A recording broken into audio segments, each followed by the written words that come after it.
Thank you, Mr. Speaker. Colleagues, I rise before you today to ask you to oppose House Bill 1464.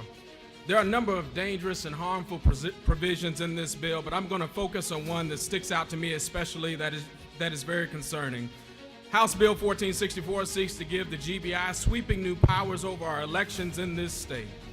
The use and threat of law enforcement intervention related to elections isn't something that is new and is not conjecture, and that the involvement of law enforcement can and has been used to intimidate voters, especially those voters of color. Now, you may think that is not the case, but for the constituents that I represent, that is very much a reality because they have lived through it. If you don't believe me, I encourage you to go talk to the gentlewoman from the 165th House District who has led civil rights demonstrations all over this state, and I'm sure you can have a conversation with her and she can educate you and school you. By giving the GBI, the state's highest law enforcement agency, original jurisdiction over election investigations, members of the majority party are doubling down on voter suppression.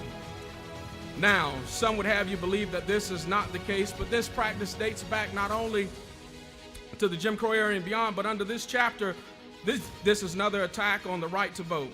I bet there's an even more example, more recent today, that I'm going to talk about, and today I'm going to tell you a story that goes just back 12 years and took place in a county named, like so many counties in our state, after an ardent and violent racist in Brooks County, Georgia.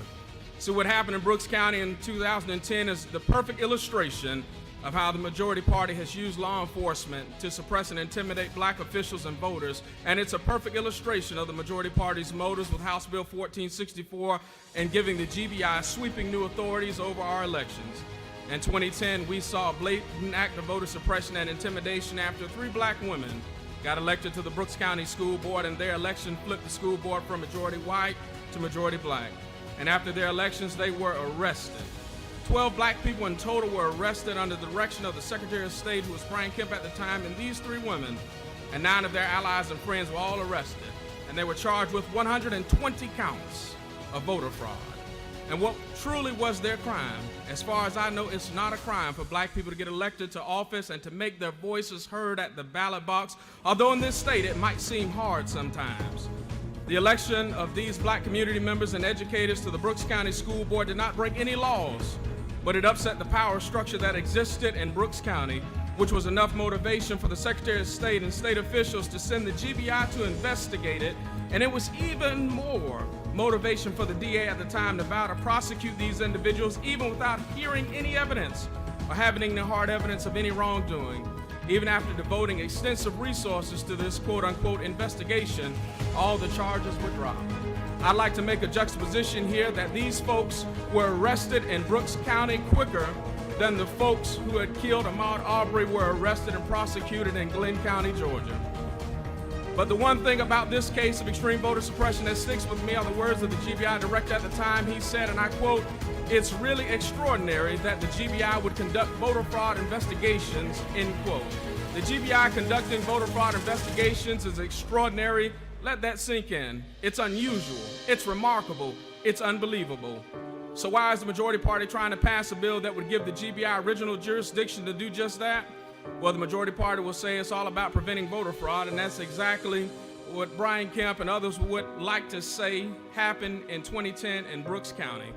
But it's just not the fact. This provision in House Bill 1464 will be used to intimidate Georgia voters and election workers.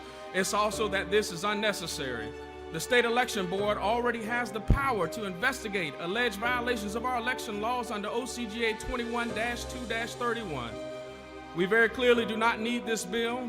My colleagues in the majority party and in the minority party agree that our most recent elections have been the safest and the most secure elections we've ever had in this state. So I ask the question today, why are we doing this? The people of our state have so many important needs, and we as the legislative body have the power with the stroke of a pen to change the lives of countless Georgians for the better, but instead we're using them during this time to pass a harmful and unnecessary voter suppression bill. But we all know the truth. We're wasting our time on this bill. The truth is that after record turnout amongst voters of colors that flipped Georgia blue and sent Senators Raphael Warnock and John Ossoff to D.C., we see that folks in the majority party are doing exactly what they've done before, using any means necessary to hold on to power. And we all know that why we're seeing another bill attacking our election system and our election workers in the state of Georgia. It has nothing to do with election integrity or security. This bill is about the majority party legislating on the lie, the big lie. But I'll leave you with this as I close. Something we've all heard before, and my grandmother used to say this: a lie don't care who tell it.